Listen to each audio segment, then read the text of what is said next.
ये अब नहीं चाहिए, नहीं चाहिए।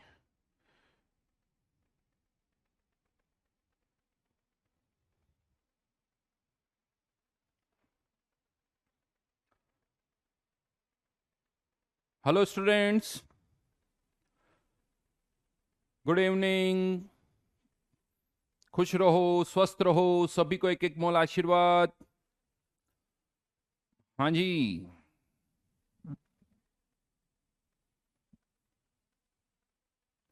Very good evening. अच्छा, तो आज तो जेई एडवांस का डिस्कशन था।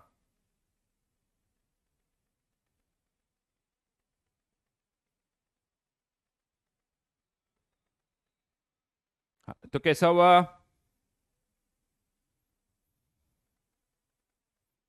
हुए क्वेश्चंस? कोई बात नहीं, जो नहीं हुए वो अभी हो जाएंगे।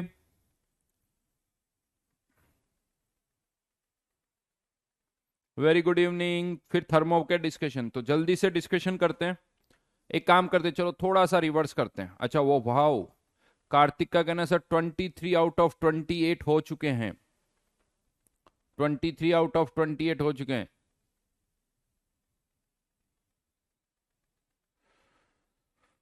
हम्म, बहुत अच्छा। और किसका क्या हुआ बताओ अपना। Very good evening.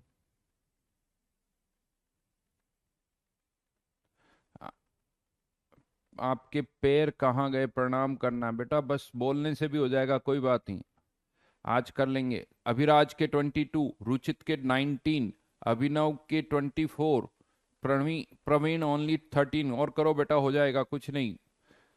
22 अभिराज। और किसने क्या किया? दिव्यांशु केवल 9, निखिल 20, चिराग 24, यार विवेक नाम नहीं पढ़ पाया मैं, पर्व, भार्गव, देवज्ञ। ओहो, बहुत सारे नाम है, बहुत सारे नाम है।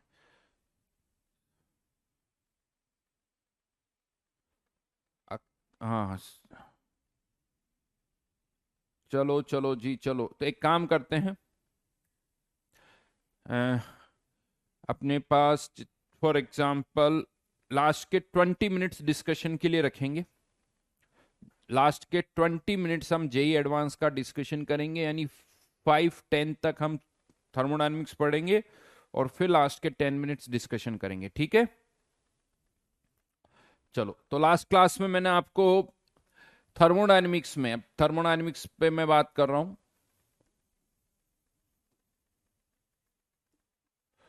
हमने बात की थी हीट की, हमने बात की थी वर्क की, और हमने बात की थी एनर्जी की, राइट?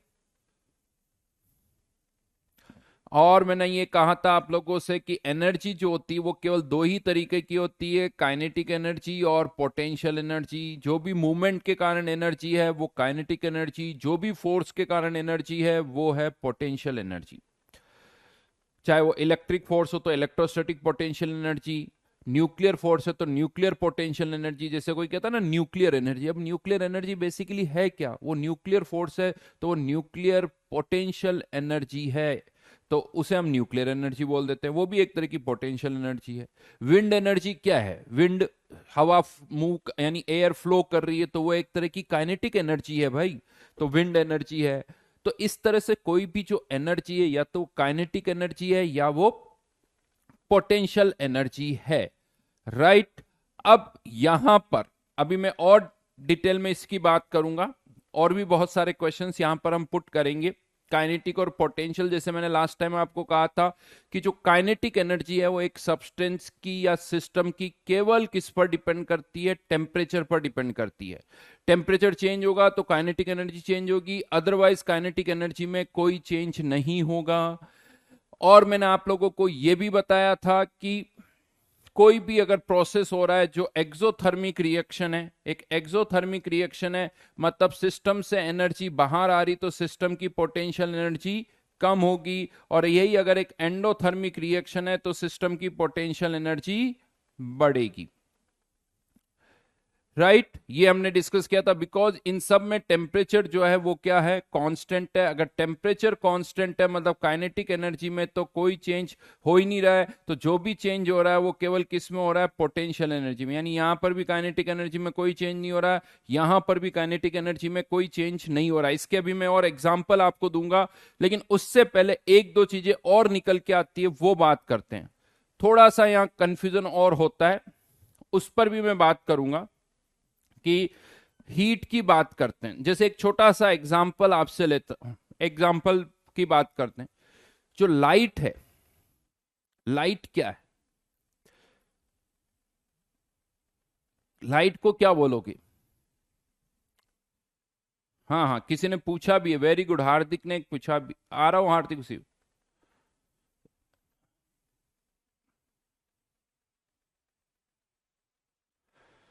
ही लाइट को क्या बोलेंगे? कोई कहता वेव, कोई कहता एनर्जी। चलो एनर्जी तो है, सही बात है। अब एक नया वर्ड कोई कह रहा वेव और आ गया, रेडिएशन है। अच्छा, वरुण श्रेष्ठ कह रहा बोथ इलेक्ट्रोमैग्नेटिक वेव्स। ये बिल्कुल सही बात है, लाइट जो है वो इलेक्ट्रोमैग्नेटिक वेव है, ये बोल सकते हो, इलेक्ट्रोमैग्नेटिक रेडिएशन बोल सकते हो। अच्छा, क्या लाइट को मैं हीट बोल सकता हूं क्या? लाइट एनर्जी तो है, बिल्कुल सही बात है, फॉर्म ऑफ एनर्जी है, बिल्कुल सही बात। क्या उसे हीट बोल सकते हैं? क्या लाइट को मैं हीट बोल सकता हूं? यस या नो?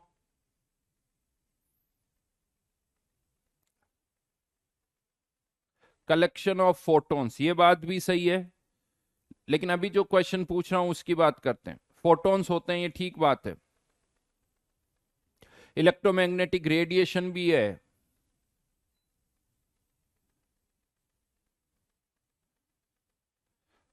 बहुतों ने कहा नहीं, बहुतों ने कहा यस। अब लेकिन मैं बताता हूं, जो लाइट है, लाइट है क्या? सन से अर्थ तक क्या आ रही है? लाइट आती ना, हम यही तो कहते हैं लाइट हमारे पास आ रही है, वो किसकी फॉर्म में आ रही है? Electromagnetic radiation. इलेक्ट्रोमैग्नेटिक रेडिएशन वो क्यों आ रही है? सन से अर्थ तक लाइट क्यों आ रही? Because of temperature difference. Because of temperature difference sun से अर्थ तक लाइट आ रही है, और टेम्परेचर डिफरेंस के कारण जो एनर्जी आ रही है, टेम्परेचर डिफरेंस के कारण जो एनर्जी आ रही है, that is what? Is heat. Basically heat तीन तरह से, यानी हीट तीन फॉर्म में एक जगह से दूसरी जगह ट्रांसफर हो सकती है। कैसे कैसे? बाय कंडक्शन, कन्वेक्शन, आप सबको पता है, और रेडिएशन। और लाइट एक तरह से क्या है? लाइट क्या है? रेडिएशन ही तो है, जिसे आप इलेक्ट्रोमैग्नेटिक वेव्स भी बोलते हो, EM waves, right? Electromagnetic wave. तो जो लाइट है वो एक तरह की हीट है। अर्थ, सन से अर्थ तक लाइट आ रही है, एनर्जी आ रही है, वो एक तरह की हीट है। समझ में आया? तो यहां पर अभी किसी ने पूछा भी था रेडिएशन क्या है, तो वो basically energy in transit mode है। बेसिकली वो एनर्जी इन ट्रांजिट मोड है, तो उसे आप हीट बोल सकते हो। बिल्कुल सही कहा तुमने। तो यहां पर हीट या तो कंडक्शन, कन्वेक्शन, रेडिएशन, इनके थ्रू फ्लो होती है। तो अगेन यहां पर बहुतों का ना पता कंफ्यूजन होता है, सर आप इवन 6th 7th की बुक देखोगे ना, तो वहां ऐसा एक टर्म लिखा होता है, लाइट एनर्जी और हीट एनर्जी। लाइट एनर्जी और हीट एनर्जी, मैं फैक्ट बता रहा हूं। एक बार मेरे पास एक 6th 7th से एक स्टूडेंट मेरे पास आए, उनको पता था कि सर मैं फिजिकल केमिस्ट्री पढ़ाता हूं, मेरे पड़ोस में ही रहती थी। तो उनके बुक्स में कैटेगराइजेशन था एनर्जी का, लाइट एनर्जी, हीट एनर्जी, और कुछ एग्जाम्पल्स क्या थे कि लाइट एनर्जी क्या है। उसमें लिखा हुआ था कि जो सन से अर्थ तक आ रही है, दैट इज लाइट एनर्जी, क्योंकि उससे हमें दिखता है। और हीट एनर्जी क्या है? जो कैंडल होती है ना, कैंडल से हमें हीट मिलती है, तो दैट इज हीट एनर्जी। तो उसका कहना था कैंडल से भी तो दिखता है, तो वो फिर वो लाइट एनर्जी क्यों नहीं हुई? या सन से जो आ रही है उससे भी तो हम हीटअप हो सकते हैं, वो हीट एनर्जी क्यों नहीं हुई? तो वो, तो मैंने जब उसको ये कहा कि ये एक ही चीज है, ये अलग अलग है ही नहीं, तो उसे कहा नहीं, आप तो गलत हो, क्योंकि बुक्स में लिखा हुआ है लाइट एनर्जी अलग, हीट एनर्जी अलग। जब मैंने कहा नहीं ये एक ही चीज है, तो कहता नहीं आपको तो कुछ नहीं आता। तो ये बड़ा कंफ्यूजन है भाई, ये बहुत कंफ्यूजन है। तो यहां पर समझना, जो लाइट आ रही है वो रेडिएशन है, एनर्जी एक जगह से दूसरी जगह ट्रांसफर हो रही है। हाँ, इस लाइट में से कुछ लाइट के थ्रू हम देख भी सकते हैं, कुछ लाइट के थ्रू हम देख भी सकते हैं, लेकिन कौन सी लाइट के थ्रू, कौन से रेडिएशंस के थ्रू? विजिबल के थ्रू। विजिबल के थ्रू हम देख सकते हैं, बाकी यूवी रेज, एक्स रेज, इनके थ्रू हम नहीं देख पाएंगे, इनके थ्रू हम देख नहीं सकते हैं। तो यहां पर कुछ लाइट के थ्रू हम देख पाते हैं, बट लाइट एनर्जी तो है ही है, वो टेम्परेचर बढ़ा सकती है, टेम्परेचर, उस टेम्परेचर चेंज के कारण वो मूव कर रही है। तो ये ध्यान रखना। ये एक छोटी सी चीज और थी जो मैंने बताई, लाइट को आप क्या बोल सकते हो? हीट बोल सकते हो। हीट तीन तरह से ट्रांसफर होती है, कंडक्शन, कन्वेक्शन और रेडिएशन। ठीक है। अरे बेटा, कंडक्शन का मतलब होता है कि एक मान लो एक पत्थर है बड़ा सा, या एक लोहे की रोड है, एक साइड से गर्म करोगे तो दूसरी साइड भी क्या हो जाएगी? गर्म हो जाएगी। कंडक्शन हो रहा है, यानी पार्टिकल्स मूव नहीं कर रहे हैं, लेकिन एनर्जी एक जगह से दूसरी जगह जा रही है। लेकिन एयर जो होती है, एक जगह अगर एयर गर्म है, वो दूसरी जगह मूव करती है, एयर भी दूसरी जगह मूव करती है, वहां पर नेट मूवमेंट होता है, यानी एनर्जी ट्रांसफर हो रही है लेकिन पार्टिकल्स का मूवमेंट हो रहा है, दैट इज कन्वेक्शन। और रेडिएशन में पता क्या होता है? कोई पार्टिकल नहीं होते हैं, कोई मीडियम नहीं होता है, बिना मीडियम के एनर्जी ट्रांसफर होती है, उसे कहा जाता है रेडिएशन। ठीक है, अभी वो ज्यादा डिटेल में मत पूछना इस चीज को, बस इतना सही। बाप आगे बात करते हैं वर्क की। वर्क जो है केमिस्ट्री में, हम इस वर्क को दो पार्ट में डिवाइड करेंगे, एक पीवी वर्क और दूसरा नॉन पीवी वर्क। क्या होता है ये वो समझा रहा हूं। पीवी वर्क का मतलब होता है pressure volume work, pressure volume work. मतलब क्या हुआ? एक कंटेनर में पिस्टन लगा हुआ है, पिस्टन ऊपर नीचे मूव कर रहा है, तो ये पीवी वर्क है। प्रेशर वॉल्यूम वर्क मतलब कंटेनर में पिस्टन ऊपर नीचे हो रहा है, दैट इज पीवी वर्क। कहां होता है ये पीवी वर्क? जितने भी इंजन है, कार में, बाइक्स में, ये डेली लाइफ में जितने भी कार या बाइक्स इनमें इंजन है, इन सब में पता है क्या होता है? पीवी वर्क होता है, दैट इज पीवी वर्क। और हमारी लाइफ में इसकी बहुत बड़ी इंपॉर्टेंस है पीवी वर्क की, क्योंकि सारी कार्स उसी से चल रही होती है। आप कैसे बाइक, कार या स्कूटर, सब में इसी तरह का वर्क हो रहा है। नॉन पीवी वर्क भी हमारे लिए बहुत इंपॉर्टेंट है। नॉन पीवी वर्क कहां हो रहा होता है? नॉन पीवी वर्क का कोई एग्जांपल अगर मैं दूं, तो जो इलेक्ट्रिक वर्क है, इसका अगर एग्जांपल की हम बात करें, तो इलेक्ट्रिक वर्क, इलेक्ट्रिक वर्क कहां होता है? जैसे एक वायर में इलेक्ट्रॉन मूव कर रहे हैं, वायर में भी इलेक्ट्रॉन पर फोर्स लगता है, फोर्स लगने के कारण एनर्जी ट्रांसफर हो रही है, लेकिन यहां पर कोई वॉल्यूम चेंज नहीं हो रहा, वायर का वॉल्यूम चेंज नहीं होता, इलेक्ट्रॉन का मूवमेंट होता है, इलेक्ट्रॉन पे फोर्स लग रहा है, फोर्स लग रहा है, उसके कारण कुछ डिस्प्लेसमेंट हो रहा है, तो वो भी एक तरह का वर्क है, उसे आप कहते हो इलेक्ट्रिक वर्क। ग्रेविटेशनल वर्क भी होता है, एक पत्थर ऊपर से नीचे गिर रहा है, ग्रेविटी के कारण वो पत्थर मूव कर रहा है, वो भी एक तरह का वर्क है, जिसे हम कहते हैं gravitational work. Gravitational work, electric work. तो इस तरह से हमने वर्क को दो कैटेगरीज में डिवाइड कर दिया। इसके और भी एग्जांपल्स हो सकते हैं। पीवी वर्क और बाकी जितने भी वर्क है उन सबको हम क्या कहेंगे? Non PV work. पीवी को अलग कर दिया, नॉन पीवी को अलग कर दिया। इस चैप्टर में मेनली हम बात किसकी करेंगे? पीवी वर्क की बात करेंगे।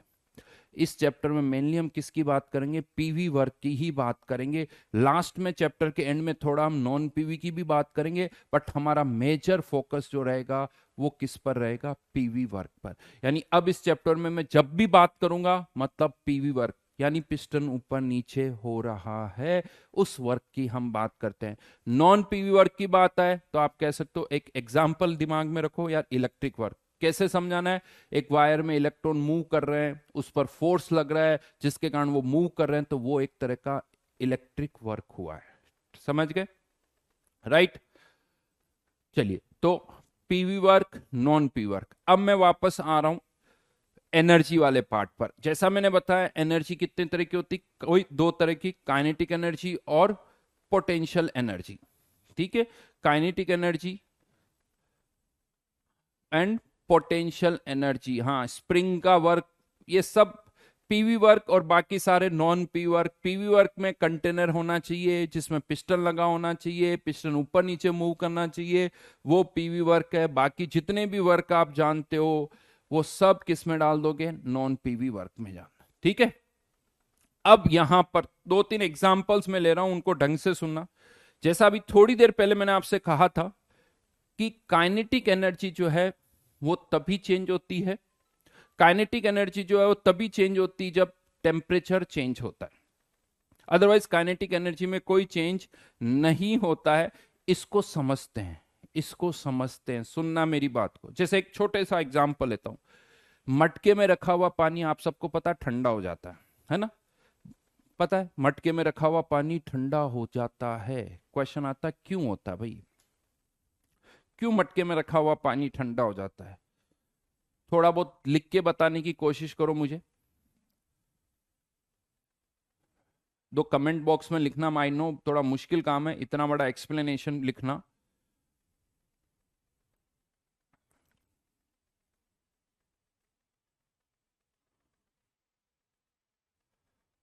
मटके में रखा हुआ पानी क्यों ठंडा हो जाता है? तो बहुतों का आंसर आया सर इवोपोरेशन के कारण। बात तो बिल्कुल सही है, cooling due to evaporation. Osmosis नहीं होता राजा, टाइनी पोर्स होते हैं जिसके कारण, बिल्कुल सही बात है।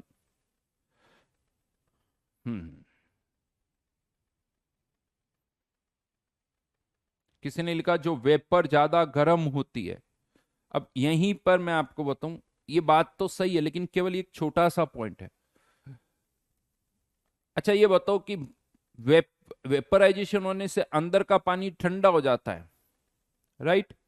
क्यों? क्योंकि अंदर के पानी की एनर्जी से वो वेपराइज होता है, अंदर के पानी से एनर्जी लेके वो वेपराइज होता है, इसलिए अंदर का पानी ठंडा हो जाता है। इसका मतलब जो पानी वेपराइज होता है वो गर्म हो जाता होगा।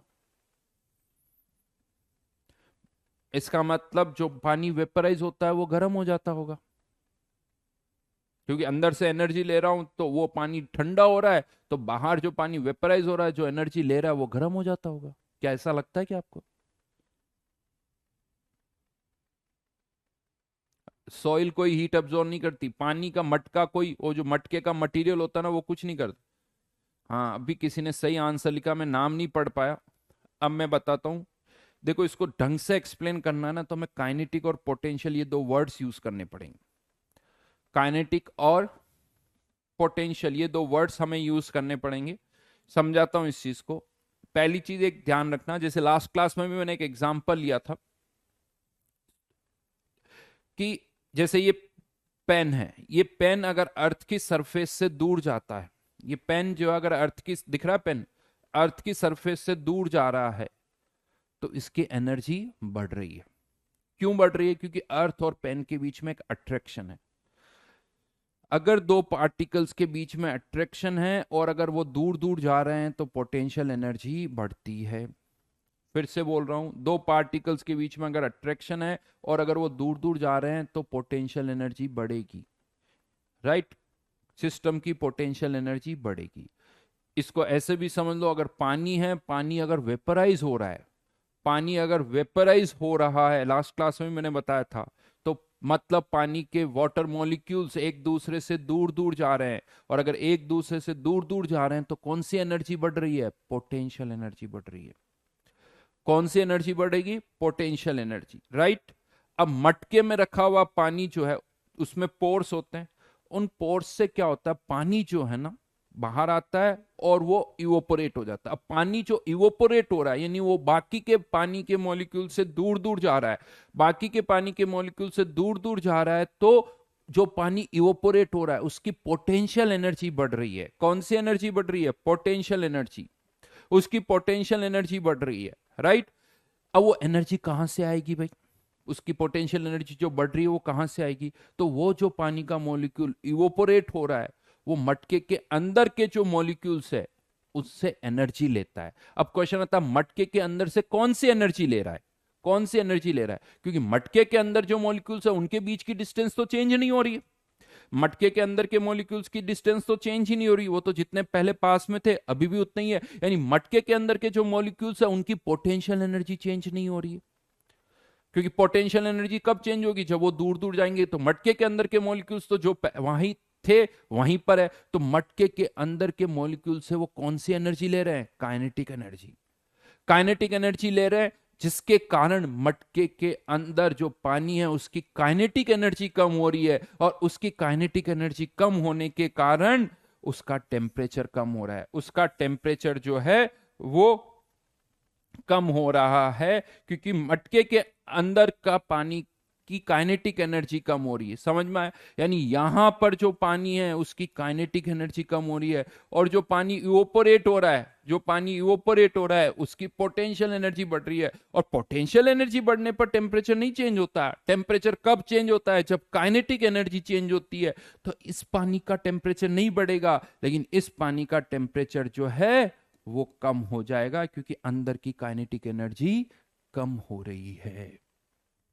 समझ में आई मेरी बात? यानी काइनेटिक और पोटेंशियल से समझाओ। जनता कहती पानी इवोपोरेट होगा तो उसके कारण कूलिंग इफेक्ट आता है, इसीलिए टेम्परेचर कम हो जाता है। सही लग रहा है, लेकिन जब कोई ये पूछ लेता कि अच्छा जो पानी इवोपोरेट हो रहा है वो गर्म हो जाएगा, तो यहां गाड़ी फंस जाती है। तो आप कहो कि ये गर्म नहीं होगा क्योंकि इसकी काइनेटिक एनर्जी नहीं बढ़ रही है। इसकी कौन सी एनर्जी बढ़ रही है, पोटेंशियल एनर्जी बढ़ रही है।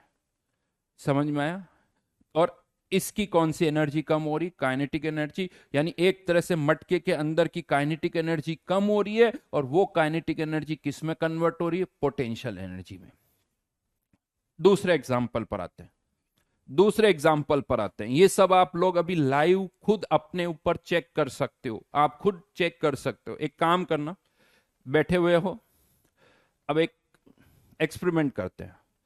आपको फूक मारनी है दो तरह से। एक तो पूरा मुंह खोल के फूक मारो, पूरा मुंह खोल के फूक मारो, और एक थोड़ा सा ओपन करके। मैं दिखाता हूं कैसे।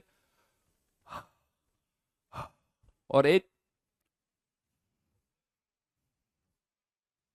ऐसे। क्या डिफरेंस है?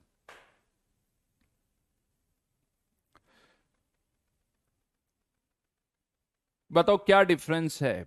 कोई इससे पहले पूछा था सर मटके के अंदर काइनेटिक एनर्जी कहां पर है। अरे यार, इनको तो मतलब कुछ भी पूछो, कुछ भी अजीबोगरीब पूछ सकते हैं। हर एक सिस्टम के अंदर पहले भी बताया था कौन सी एनर्जी होती है, काइनेटिक और पोटेंशियल एनर्जी होती है। हर एक सिस्टम के अंदर काइनेटिक और पोटेंशियल एनर्जी होती है। तो अंदर काइनेटिक भी है और पोटेंशियल भी है। अब सुनो अच्छी तरह से और समझने की कोशिश करो सीरियसली, अगर समझना चाहते हो तो। इधर उधर के उलझुल क्वेश्चन मत पूछो। तो डिफरेंस समझ में आया? पूरा मुंह खोल के हवा फेंकते हैं, गर्म हवा आ रही है। थोड़ा सा करते हैं, ठंडी हवा, और अच्छा खासा डिफरेंस होता है। क्यों है वो समझा रहा हूं मैं आपको। बट आपको बताऊं, एसी, रेफ्रिजरेटर इसी कॉन्सेप्ट पर वर्क करते हैं। ये जो एसी बने ना, इसी कॉन्सेप्ट से बने हैं। रेफ्रिजरेटर जो बना है वो इसी कॉन्सेप्ट से बना है। अब क्वेश्चन आता है कि क्यों ऐसा हो रहा है। तो आपकी बॉडी का जो टेम्परेचर होता है ना, वो आउटसाइड टेम्परेचर से ज्यादा होता है जनरली। तो इसीलिए आपके अंदर की जो हवा वो गर्म है। तो जब आप पूरा मुंह खोल के फूंक मार रहे हो तो गर्म हवा आ रही है, क्योंकि अंदर की आपकी एयर जो है, आपके अंदर जो हवा है वो गर्म है, टेम्परेचर ज्यादा है, तो इसीलिए वो टेम्परेचर भी ज्यादा। लेकिन अगर आप थोड़ा सा मुंह खोल के, यानी अब मैंने क्या कर दिया, ओपनिंग जो है वो बहुत छोटी कर दी, मुंह की ओपनिंग जो है वो बहुत छोटी कर दी, तो हो क्या रहा है, जब वो एयर मुंह से बाहर निकल रही ना, यूं कर दो तो छोटी सी ओपनिंग है, छोटी सी ओपनिंग से जब एयर बाहर निकल रही है, तो मुंह से जैसे ही एयर बाहर निकल रही है वो क्या कर रही है, एक्सपेंड हो रही है। वो एक्सपेंड हो रही है, राइट। मुंह से जैसे ही हवा बाहर निकली, बाहर निकलती वो एक्सपेंड हो गई, एक्सपेंड हो गई। अब मुंह की एयर जब एक्सपेंड हो रही है तो इन पार्टिकल्स के बीच में क्या है, अट्रैक्शन है। सुनना अच्छी तरह, इन पार्टिकल्स के बीच में क्या है, अट्रैक्शन है। और अगर अट्रैक्शन होने के बाद मॉलिक्यूल्स दूर दूर जाते हैं, दूर दूर जाते हैं, तो कौन सी एनर्जी बढ़ती है, क्योंकि वो एक्सपेंड कर रहे हैं, मॉलिक्यूल्स दूर दूर जा रहे हैं, तो कौन सी एनर्जी बढ़ेगी, जल्दी से बताओ, कौन सी एनर्जी बढ़ेगी। यस, बिल्कुल सही कहा। कौन सी एनर्जी बढ़ेगी? पोटेंशियल एनर्जी बढ़ेगी।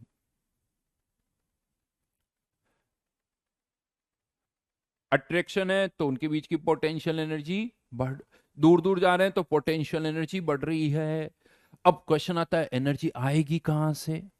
भाई पोटेंशियल एनर्जी बढ़ रही, टोटल एनर्जी तो कांस्टेंट है यूनिवर्स की, वो तो चेंज हो नहीं सकती। तो ये एनर्जी जो बढ़ रही है वो आएगी कहां से? तो ये मॉलिक्यूल्स जो है वो अपनी काइनेटिक एनर्जी को किस में ट्रांसफर करते हैं? पोटेंशियल एनर्जी में। यानी इन मॉलिक्यूल्स की काइनेटिक एनर्जी कम होती है, और काइनेटिक एनर्जी जितनी कम होगी उतनी पोटेंशियल एनर्जी बढ़ जाएगी। और सिंस काइनेटिक एनर्जी कम हो रही है इसीलिए टेम्परेचर कम होता है, इसीलिए वो आपको हवा ठंडी दिखाई दे, वो ठंडी ठंडी हवा आ रही है। आपने कभी नोटिस किया एक दरवाजा बंद होता ना, मान लो किसी रूम में आप बैठे हुए हो, दरवाजा बंद है, तो डोर के नीचे से जो छोटा सा स्मॉल गैप होता ना, फ्लोर और डोर के बीच में, वहां पर बैठ जाओ आप, ऐसा लगे अरे वाह ठंडी ठंडी हवा आ रही है, बड़ी ठंडी ठंडी हवा आ रही है। राइट? क्यों? क्योंकि वहां से जब वो हवा रूम के अंदर घुसती तो रूम के अंदर आते ही वो क्या होती? एक्सपेंड होती, एक्सपेंड होती, जिसके कारण वो ठंडी हो जाती है। लेकिन पूरा दरवाजा खोल दो आप, पूरा दरवाजा खोल दो, फिर नहीं आती। हाँ बेटा, पूरा मुंह खोल रहे हो तो जैसे है वैसे ही निकल रही बेटा, स्मॉल ओपनिंग से निकलेगी तो वो एक्सपेंड हो रही ना। लॉजिकल कुछ भी पूछ तो, पूरा मुंह खोलोगे तो क्या एक्सपेंड हो रही है? जैसे कि जैसी आ रही। छोटा सा मुंह खोला तो हुआ क्या? जो आपके मुंह की अंदर की एयर है यहां से कंप्रेस हो गई, कंप्रेस हो गई, और जैसे ही छोटे से छेद से बाहर निकली, कंप्रेस हो गई, बाहर आ गई, तो वो क्या होगी? एक्सपेंड होगी, वो एक्सपेंड हो जाएगी। राइट? तो इसीलिए वो ठंडी होती है। आपको पता है एसी कैसे वर्क करता है? एसी कैसे, एसी का काम क्या होता है? आप सबने सुना होगा एसी में, पता है क्या होता है? कंप्रेसर होता है, एक कंप्रेसर होता है, सुना आपने? सबसे इंपॉर्टेंट यूनिट जो होती है एसी के अंदर, अपनी एक गैस होती है, बहुत बार रिफिल करवाते हैं, तो वो कंप्रेसर उस गैस को पहले क्या करता है? कंप्रेस करता है एसी के अंदर की गैस को, और फिर उसको एसी के अंदर आपने देखा होगा पतले पतले बहुत सारे पाइप्स होते हैं, बहुत सारे पतले पतले अंदर पाइप्स होते हैं, तो वो कंप्रेसर उस गैस को उन पाइप्स में रिलीज करता है। जैसे ही वो गैस उन पाइप्स में रिलीज होती है, गैस उन पाइप्स में रिलीज होती है तो वो एक्सपेंड होती, पाइप्स के अंदर गैस एक्सपेंड होती है तो ठंडी हो जाती है।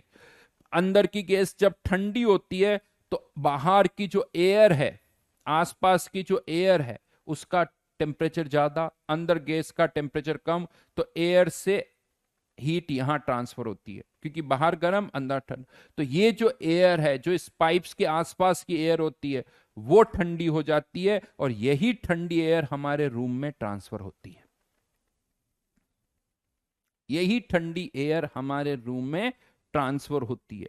तो इसीलिए ये एसी में आपने देखा कंप्रेसर होता है और बहुत सारे पाइप्स होते हैं जिनके अंदर ये जो गैस है वो एक्सपेंड होती है, वापस वो गैस पहुंच कंप्रेसर के पास पहुंच जाती है, फिर एक्सपेंड होती है, फिर वापस कंप्रेसर के पास पहुंचती है, फिर एक्सपेंड होती है। जब वो एक्सपेंड होती है तो उसका टेम्परेचर कम होता है, तो एयर से वो हीट लेती है, जिसके कारण ये एयर भी जो है वो ठंडी हो जाती है। और यही होता है हर जगह जहां पे भी कूलिंग हो रही है, कूलिंग करनी है तो उसका तरीका यही तरीका होता है। समझ में आई मेरी बात? चलिए एक और एग्जाम्पल यहां पर ले रहा हूं, दो एग्जाम्पल तो मैंने यहां पर ले लिए। मजा आया? देखो इस चैप्टर को समझना है ना, तो पहले हमें एनर्जी से नहीं, काइनेटिक और पोटेंशियल एनर्जी को समझना होगा। एक और एग्जाम्पल लेता हूं, बड़ा अच्छा सा एग्जाम्पल है, आप लोगों ने शायद देखा होगा, कुछ नहीं सुना होगा। मटका कुल्फी खाई है कभी? मटका कुल्फी आप लोगों ने? अब आजकल तो देखो ऑब्वियस सी बात है, इतनी नहीं मिलती है, इतनी नहीं दिखती है, आजकल तो सब रेडीमेड बनी बनाई, बट फिर भी कहीं कहीं दिख जाती है। हाँ भाई, मटका कुल्फी की बात कर रहा हूँ, खाइए। हम्म। एयर प्यूरिफायर का फंडा अलग है, एयर प्यूरिफायर की बात होना, मैंने कितनी बार बोला, पढ़ते हुए थोड़ा कनेक्टेड चीजों की बात करा करो बेटा। हाँ। अब आपने कभी देखा है या थोड़ा बहुत नोटिस किया है, पता मटका कुल्फी वाला क्या करता है? मट आइसक्रीम की छोटी छोटी डिब्बियां होती है, उसमें वो वही मिल्क भरता है। ऐसी कुछ डिब्बियां होती है ना, जिसमें वो मिल्क भर के उनको बंद कर देता है, ऐसे बंद कर देता है। इसमें मिल्क भर के उनको बंद कर देता है, अच्छी तरह से टाइट बंद कर देता है, वही दूध या जो भी होगा उसके अंदर, और फिर उसको वो मटके में डाल देता है। और जिस मटके में डालता है ना, उस मटके में आपको पता है वो आइस डालता है बहुत सारा, और आइस के साथ क्या डालता है? सॉल्ट। आइस के साथ वो और क्या डालता है? नमक, सॉल्ट डालता है। क्वेश्चन मेरा इसी पर है कि यार ये आइस के साथ सॉल्ट क्यों डालता है? आइस के साथ सॉल्ट क्यों डालता है, उस पर क्वेश्चन है। बट उससे पहले एक और चीज आपको बताऊंगा एज ए फैक्ट, अभी उसको याद करना।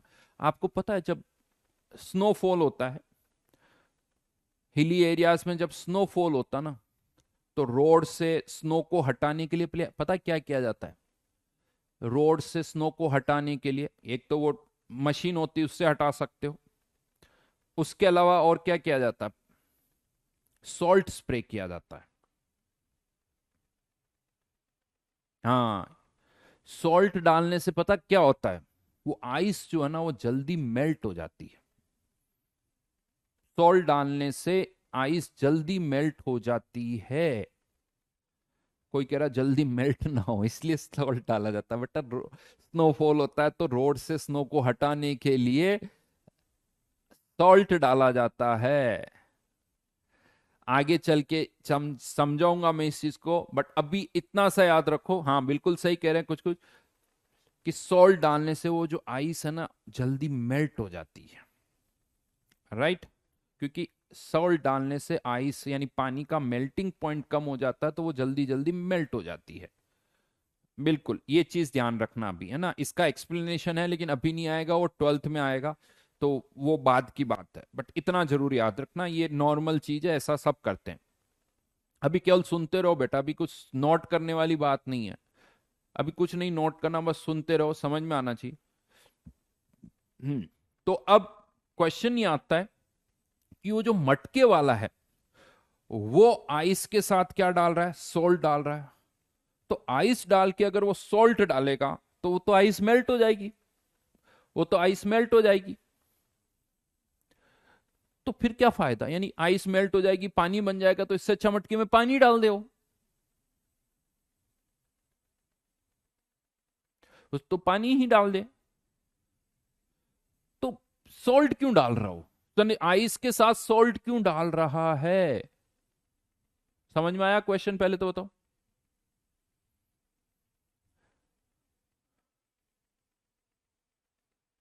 हम्म। कह सकते हो सर, उसे थोड़ी पता सर, उसने कौन सी साइंस पढ़ी है, उसे पता ही नहीं होगा कि आइस के साथ सॉल्ट डालने पर आइस मेल्ट हो जाता है, उसे क्या पता। अरे नहीं बेटा नहीं, उसे सब कुछ, देखो उसे टेक्निकली एक्सप्लेन नहीं कर पाएगा लेकिन उसे बहुत कुछ पता है। और मैं आपको बताऊं, आपको ऐसा लगता है जो साइंस है ना, जो घरों में जो हमारी मम्मी, आपकी मम्मी या जो खाना बना रही है उनको बहुत सारी साइंस की टेक्निक्स पता है। दो उनके पास प्रॉपर एक्सप्लेनेशन नहीं होगा, लेकिन उन्हें पता क्या चीज करने से क्या होता है, उन्हें बहुत अच्छी तरह से पता है। और इस मटके वाले को भी बहुत कुछ पता है जो बहुत सारे साइंटिस्ट को शायद नहीं पता हो। अब मैं बताता हूं क्या क्यों ऐसा वो करता है, सुनना अच्छी चीज, बहुत बता रहा हूं मैं आपको। एक्चुअली मान लो ये जो आइस जो है ना, आइसक्रीम जो है वो जल्दी फ्रीज कब होगी? मटके का टेम्परेचर जितना कम होगा आइस उतनी जल्दी फ्रीज होगी। -5 डिग्री पे मान लो फ्रीज होने में 1 आवर लगता है, तो कह सकते हो कि -15 डिग्री पर हो सकता है 40 मिनट्स ही लगे फ्रीज होने में। यानी जितना टेम्परेचर कम होगा आइसक्रीम जो है वो जल्दी फ्रीज होगी। सही बात है। लेकिन अब प्रॉब्लम क्या है कि जो हमने आइस डाला है, मान लो जो मटके में आइस डाला है, लेट से उसका टेम्परेचर ही -5 डिग्री सेल्सियस है, तो मटके का टेम्परेचर भी मिनिमम कितना होगा? जो आइस का टेम्परेचर है, यानी -5 डिग्री होगा। अब वो मटके वाला ये चाहता है कि यार मटके का अंदर का टेम्परेचर -5 डिग्री से भी कम हो जाए, -5 डिग्री से भी कम हो जाए। तो अब कैसे करें भाई? आइस जो डाला वही -5 डिग्री का, उससे कम टेम्परेचर कैसे करें हम? नहीं। और तो अब उसको उस टेम्परेचर और कम करना है, तो वो क्या करता है, इसमें सॉल्ट डालता है। सॉल्ट डालने से क्या होता है, ये आइस मेल्ट होती है। सॉल्ट डालने से आइस जो है वो क्या हो जाएगी, मेल्ट हो जाएगी। और आइस जब मेल्ट होगी तो मेल्ट होने पर आइस के मॉलिक्यूल्स एक दूसरे से दूर दूर जा रहे हैं, दूर दूर जा रहे हैं। मेल्टिंग होने पर, वेपराइजेशन होने पर पोटेंशियल एनर्जी बढ़ती है। पोटेंशियल एनर्जी बढ़ रही है तो कौन सी एनर्जी कहां से आएगी? पोटेंशियल, आइस मेल्ट हो रहा है, पोटेंशियल एनर्जी बढ़ रही है, आइस मेल्ट हो रहा है, पोटेंशियल एनर्जी बढ़ रही है, तो एनर्जी कहां से आएगी? तो मटके के अंदर की काइनेटिक एनर्जी क्या होती है, कम होती है। और काइनेटिक एनर्जी कम होने के कारण कह सकते हो टेम्परेचर कम हो जाता है। यानी आइस जैसे जैसे मेल्ट होगी, मटके का अंदर का टेम्परेचर -6, -7 डिग्री, -10 डिग्री, -12, -15 इस तरह से कम होता जाएगा और वो आइसक्रीम जल्दी फ्रीज हो जाएगी, वो जल्दी फ्रीज हो जाएगी। बात समझ में आई कुछ? ये कॉन्सेप्ट है। और मैं बताता हूं तुम्हें कॉन्सेप्ट क्या है। मान लो आप एक रूम में बैठे हुए हो, आपके पास एसी नहीं है, कुछ नहीं है, लेकिन आपके पास आइस है और आप चाहते हो यार रूम को और ठंडा करना। एक तरीका तो क्या है कि उस आइस स्लैब को रूम में रख दो। मान लो आइस की बड़ी सी स्लैब आती है, उसको रूम में रख दो। ठीक है, धीरे धीरे रूम ठंडा होगा, लेकिन आप चाहते हो कि जल्दी ठंडा करना है तो उस आइस पर सॉल्ट डाल दो। उस आइस पर सॉल्ट डाल दो। जितना जल्दी वो आइस मेल्ट होगा, पोटेंशियल एनर्जी बढ़ेगी, रूम की एयर की काइनेटिक एनर्जी कम होगी और रूम की एयर जो है वो ठंडी हो जाएगी, वो ठंडी हो जाएगी। देखो मोहित, मैं ज्यादा वर्ड यूज नहीं करता, लेटेंट हीट और वे हीट, ये क्या ना, यही वर्ड तकलीफ करते हैं। एक वर्ड सिंपल सा हीट बोला, दैट्स इट। जितनी ज्यादा ये अलग अलग वर्ड यूज करोगे ना, उतने ज्यादा कंफ्यूज हो जाओगे। मैंने सिंपल सा बोला, liquid solid, liquid liquid gas में कन्वर्ट होता है तो पोटेंशियल एनर्जी बढ़ती है। अब उसके हजारों नाम बोलोगे तो बड़ा कंफ्यूजन होगा आपको। चलो वापस इस पर, आपको पता कभी भी जब स्नोफॉल होता ना, स्नोफॉल अगर है उस टाइम पर कभी इतनी सर्दी नहीं लगती है, ठंड नहीं होती है। पता है सर्दी कब लगती है? स्नोफॉल के टाइम नहीं लगती। कब लगती पता है? उसके 2, 3, 5 दिन बाद। क्यों 5 दिन बाद? क्यों? क्योंकि जब वो आइस मेल्ट होती है, जब वो आइस मेल्ट होती है तो वो आसपास की एयर से एनर्जी ले लेती है। यानी आइस मेल्ट होगी तो पोटेंशियल एनर्जी बढ़ेगी। आएगी कहां से? तो आसपास की जो एयर है उसकी काइनेटिक एनर्जी, उससे क्या होती, काइनेटिक एनर्जी लेती है, जिसके आसपास की एयर का काइनेटिक एनर्जी कम हो जाती है। आसपास की एयर की काइनेटिक एनर्जी कम हो जाती है, इसीलिए वो एयर जो है वो ठंडी हो जाती है। उमस और वो कुछ भी लिख दो तुम, सुन रहे हो जो बस कह रहा हूं, जो बहुत ढंग से सुनो अपने अपने, और भूल जाओ। ये सोचो कि हाँ, कुछ नहीं आता, तुम एकदम ब्लैंक हो, और फिर मेरी बातें सुनो, क्योंकि कुछ कुछ कमेंट तो ऐसे कोई लिख देता है जिसका कोई दूर दूर तक कनेक्शन नहीं होता। अदा ये एग्जाम्पल संचित बस सुन लो, मजा एक बार सुन लो, थोड़ा बहुत लिख लो, बाकी तो समझने वाली बात है ये, है ना, समझने वाली बात है। आपको पता ग्लोबल वार्मिंग, ग्लेशियर्स जो होते हैं, ग्लेशियर्स हमारी लाइफ में बहुत इंपॉर्टेंट है। क्यों इंपॉर्टेंट है उसका मतलब समझाता हूं। क्योंकि क्या होता है, हिली एरियाज में जब स्नोफॉल होता है तो आइस जम जाती है। अब थ्रू आउट द ईयर तो बारिश नहीं होती, तो नदियों में पानी कैसे आता? तो जो ग्लेशियर्स होते हैं ना, उनमें जो आइस है वो धीरे धीरे धीरे मेल्ट होती है। ग्लेशियर से धीरे धीरे जब आइस मेल्ट होती है तो हमें साल भर नदियों में पानी मिलता है, राइट। लेकिन अब जैसे जैसे, एक तो ये फायदा हुआ, और दूसरा फायदा पता ग्लेशियर्स का क्या है? यानी एक तो वो थ्रू आउट द ईयर आपको पानी दे रहे हैं, दूसरा फायदा पता क्या है ग्लेशियर का? कि वो ग्लोबल वार्मिंग जो होती ना उसको कंपनसेट भी कर रहे हैं, ग्लोबल वार्मिंग को कंपनसेट भी कर रहे हैं। कैसे कंपनसेट कर रहे हैं? जब समर्स में टेम्परेचर बढ़ने लगता है, जैसे ही टेम्परेचर बढ़ने लगता है तो ये ग्लेशियर्स जो होते हैं वो मेल्ट होते हैं। ग्लेशियर्स मेल्ट होते हैं तो पानी पोटेंशियल एनर्जी बढ़ती है, पानी की पोटेंशियल एनर्जी बढ़ेगी तो एनर्जी कहाँ से आएगी? काइनेटिक एनर्जी से, यानी एयर की काइनेटिक एनर्जी कम होगी, एयर की काइनेटिक एनर्जी कम होगी तो एयर का टेम्परेचर भी कम हो जाएगा। तो वो जो टेम्परेचर जितना बढ़ना चाहिए उतना टेम्परेचर नहीं बढ़ता है, यानी ग्लेशियर्स इस ग्लोबल वार्मिंग को भी कम कर रहे हैं, उतना टेम्परेचर नहीं बढ़ने दे रहे हैं। लेकिन जैसे जैसे ये ग्लेशियर्स खत्म होते जाएंगे फिर इस टेम्परेचर के इफेक्ट को कोई कंपनसेट करने वाला नहीं हो जाए, फिर टेम्परेचर बढ़ेगा लेकिन उसको हम कम, ये ग्लेशियर्स ही नहीं होंगे तो फिर इनको कौन कंपनसेट करेगा भाई? इनको कौन कंपनसेट करेगा? तो ये एक और बड़ा इश्यू है, इसलिए ग्लेशियर्स बहुत इंपॉर्टेंट है हमारी लाइफ में। इसलिए भी क्योंकि थ्रू आउट द ईयर हमें पानी मिलता रहे, और इसलिए भी ताकि वो टेम्परेचर को इतना बढ़ने देवे, यानी स्नोफॉल होना बहुत जरूरी है। जितना ज्यादा स्नोफॉल होगा वो हमारे लिए उतना ही, यानी बैलेंस होना चाहिए। ऑब्वियसली बात है, लाइफ में ये जो अनबैलेंसिंग होती ना, ये जो यूनिवर्स, ये अर्थ, नेचर जो क्रिएट हुई ना, ये बड़ी बैलेंसिंग से है। इसमें कुछ भी जब अनबैलेंस्ड होता ना तो उससे प्रॉब्लम क्रिएट होती है। बहुत ज्यादा स्नोफॉल होने से कोई हर जगह मान लो स्नोफॉल होगा तो भी प्रॉब्लम है, लेकिन जगह कुछ जगह स्नोफॉल होना चाहिए। यानी ये जो कॉन्सेप्ट है ना हिली एरियाज, और ये कितना सोचा समझा, हर एक तरीका, हर एक इतना सेटल्ड है जिससे हम आराम से जी पा रहे हैं। खैर ये सारी बातें हुई, और भी एग्जाम्पल्स है जो मैं ले सकता हूं यहां पर, बट कुल मिला के एट द एंड ये सारे एग्जाम्पल्स मैंने क्यों दिए हैं पता है आपको? ताकि आज से एक चीज समझ लो, ये सारे एग्जाम्पल्स मैंने इसलिए आप लोगों को दिए हैं जिससे आपको ये याद रहे कि kinetic energy of a substance, kinetic kinetic energy of a substance, वैसे मैं लिखवा चुका हूं, oblique system depends only on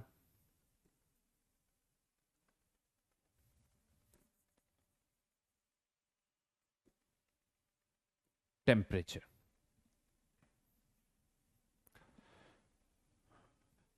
depends only on temperature. Glacier बनने में हीट कहाँ लगती है बेटा? स्नोफॉल हो रहा है उससे बनता है। डिपेंड्स ओनली ऑन टेम्परेचर, यानी जब तक किसी सब्सटेंस का टेम्परेचर या सिस्टम का टेम्परेचर चेंज नहीं होगा काइनेटिक एनर्जी में कोई चेंज नहीं होगा। और एक क्वेश्चन मैंने पहले भी पूछा हुआ है, फिर से पूछ रहा हूं, लास्ट क्लास में भी पूछा था, H2O लिक्विड से H2O गैस में आप जा रहे हो, H2O लिक्विड से H2O गैस, इसका टेम्परेचर भी 100 डिग्री सेल्सियस, इसका टेम्परेचर भी 100 degree Celsius. What about kinetic energy? Kinetic energy, potential energy और टोटल एनर्जी की अगर मैं बात करूं, टोटल एनर्जी एक बार वापस, यानी लास्ट क्लास में भी लिखा था ताकि अच्छी तरह से याद रहे, काइनेटिक एनर्जी दोनों की बराबर होगी क्योंकि टेम्परेचर बराबर है। Temperature 100 degree, 100 degree, kinetic energy में कोई चेंज नहीं है। पोटेंशियल एनर्जी ज्यादा है, क्यों ज्यादा है? क्योंकि मॉलिक्यूल्स दूर दूर चले गए तो पोटेंशियल एनर्जी बढ़ गई। और टोटल एनर्जी क्या होती? Kinetic energy plus potential energy, इसीलिए टोटल एनर्जी भी H2O गैस की ज्यादा होगी।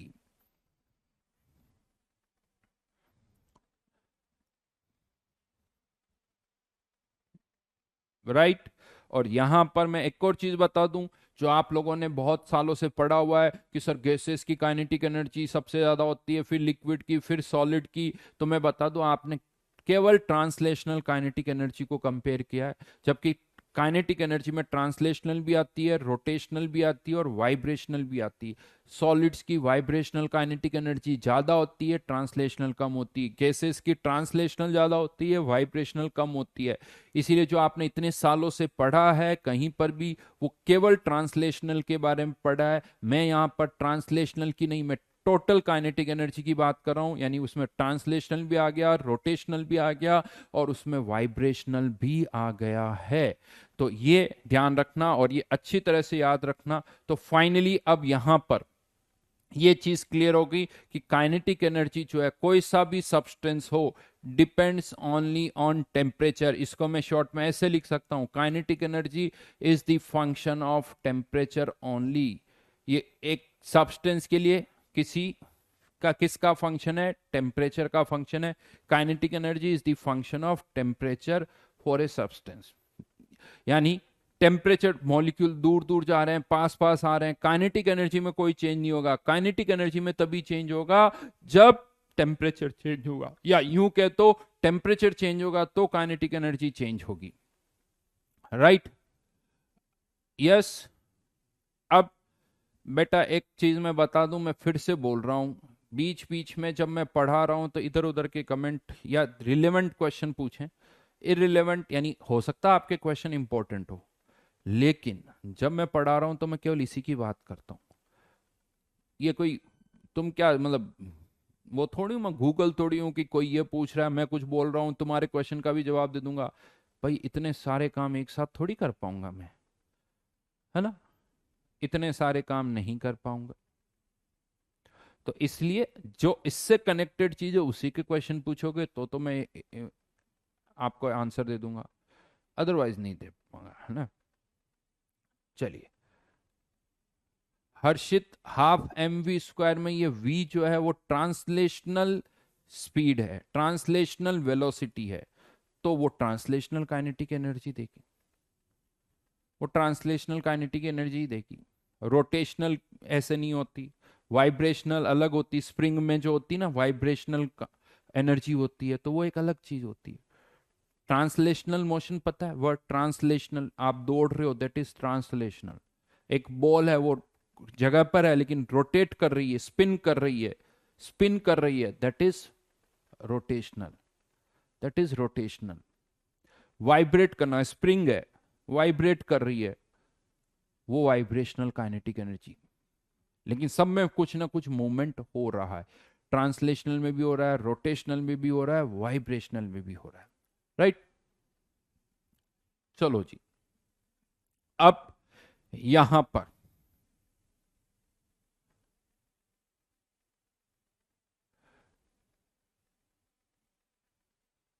नाउ अब मैं आगे बढ़ रहा हूं। ये तो बात हो गई हीट, वर्क और एनर्जी की, जो मुझे समझाना था। अब इस चैप्टर में और भी कुछ डेफिनेशंस है, उसकी बात करेंगे। तो हेडिंग डालो, सम बेसिक डेफिनेशंस।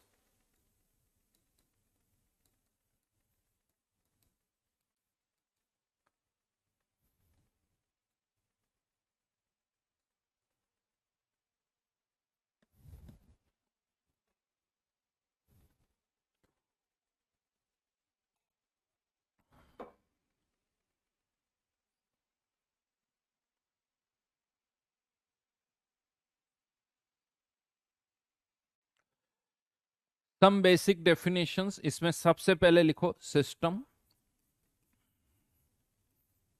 सिस्टम क्या है? अब थोड़ा बहुत सारी डेफिनेशन है, देखो इस सब्जेक्ट में, इस जो चैप्टर है ना उसमें क्लियरिटी बहुत जरूरी है, हर एक वर्ड की क्लियरिटी होनी चाहिए, तभी जाके ये चैप्टर समझ में आएगा। तो हर एक छोटी छोटी डेफिनेशन भी हम यहाँ पर लिखेंगे ताकि कहीं कोई कंफ्यूजन ना हो। बस मैं ये कहूंगा जो मैं कह रहा हूं बस उसको सुनो, है ना, उन चीजों को और भूल जाओ अभी दुनिया में और क्या है, बस जो मैं कह रहा हूं उसका, क्योंकि बहुत सारे कभी कभी कुछ कमेंट आते हैं जिसका कोई कनेक्शन ही नहीं होता। जैसे अभी मैं पढ़ा रहा हूँ और कोई ये कहते कि ये पढ़ा रहा हूँ, बात कर रहे हैं हम शायद ग्लोबल वार्मिंग की, ग्लेशियर्स की, कोई कहता है सर यूक्रेन का वॉर क्यों हुआ। अरे भाई उसका क्या कनेक्शन है? तो बहुत सारे ऐसे कमेंट होते हैं उसका कोई कनेक्शन नहीं होता, मैं उस पर कुछ भी नहीं बोलूंगा। तो जिस जो कनेक्टेड है सब मैं बता दूंगा, ये भी ध्यान रखो। तो मैंने कुछ नहीं सोचना, जो उससे कनेक्टेड चीज है जो तुम्हारे को सोच सकते हो वो सब मैं बता दूंगा, वो सारी चीजें वहां पर आई। सोचो आप कितने सारे एग्जाम्पल्स मैंने यहां पर लिए हैं, इतने सारे एग्जाम्पल्स मैंने ले लिए केवल एक चीज को समझाने के लिए कि हाँ काइनेटिक एनर्जी और पोटेंशियल एनर्जी में क्या हो रहा है, इंटरचेंज हो रहा है, वो चीज आपको समझनी है। तो लिखिए system, any macroscopic part, any macroscopic part of the universe under observation is called system.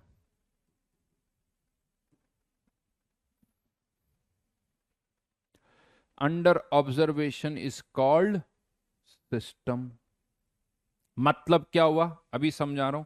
एक कंटेनर में रिएक्शन हो रही है, यहां पर ए प्लस बी कन्वर्टिंग इनटू सी, तो ये कंटेनर आपका क्या हो गया, सिस्टम हो गया।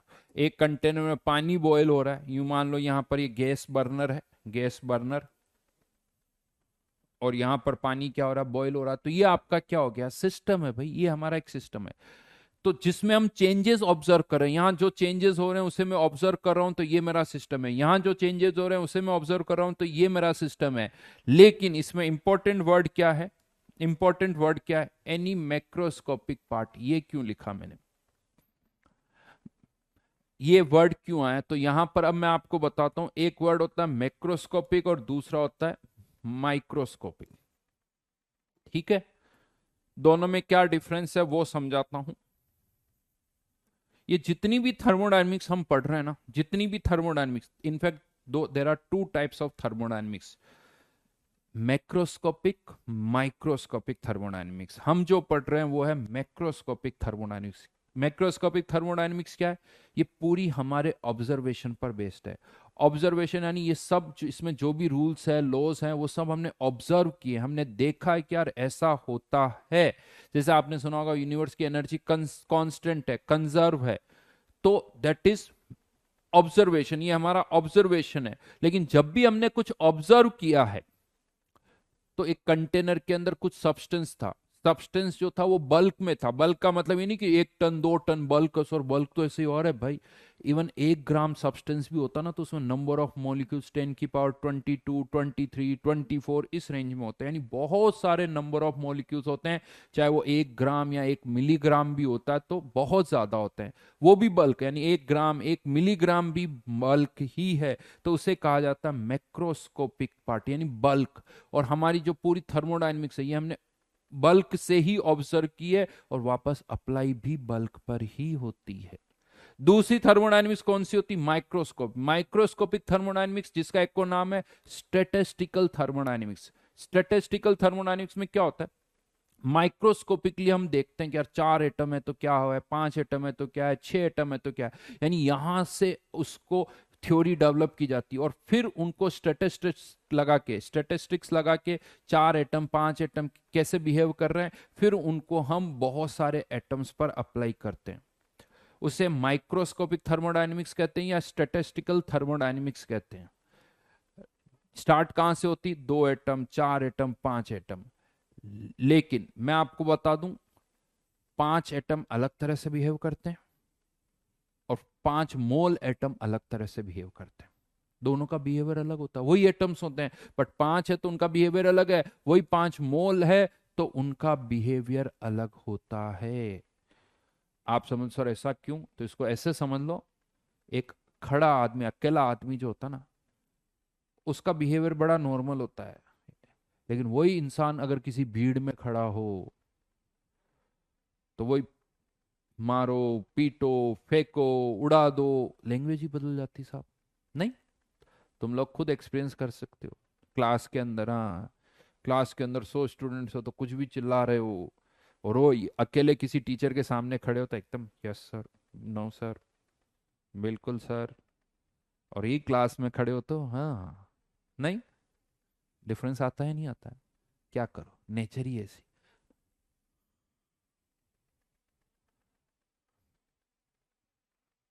समझ में आई मेरा, तो 5 एटम अलग तरह से बिहेव करते हैं, 5 मोल अलग तरह से करते हैं। तो हम यहां पर बात करते हैं मैक्रोस्कोपिक की, इसीलिए हम कभी भी ऐसा कोई एग्जाम्पल नहीं लेंगे, हम कभी भी ऐसा कोई एग्जाम्पल नहीं लेंगे कि यार इस कंटेनर में 2 एटम है सर, सोचो 2 एटम है तो क्या होगा, नहीं, 5 एटम है, नहीं। हम हमेशा सोचेंगे कंटेनर में बहुत सारे एटम्स हैं, कंटेनर में बहुत सारे एटम्स है। दीपक, उसी को बल्क कहते हैं बेटा, एक बार में सुनने की आदत डालो, है ना।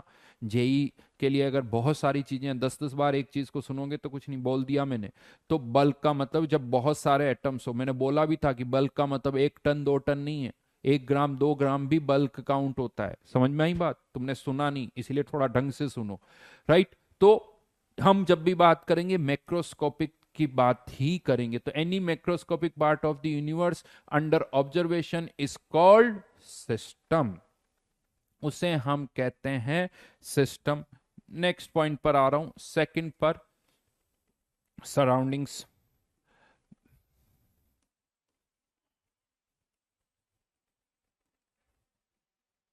इसमें एस हमेशा लगाया जाता है। Surroundings, remaining part of the universe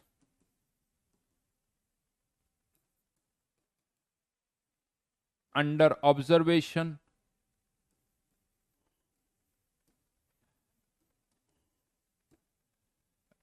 sorry, remaining part of the universe, not under observation, which can interact with system, which can interact with system,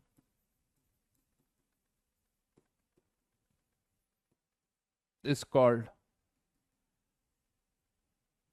surroundings.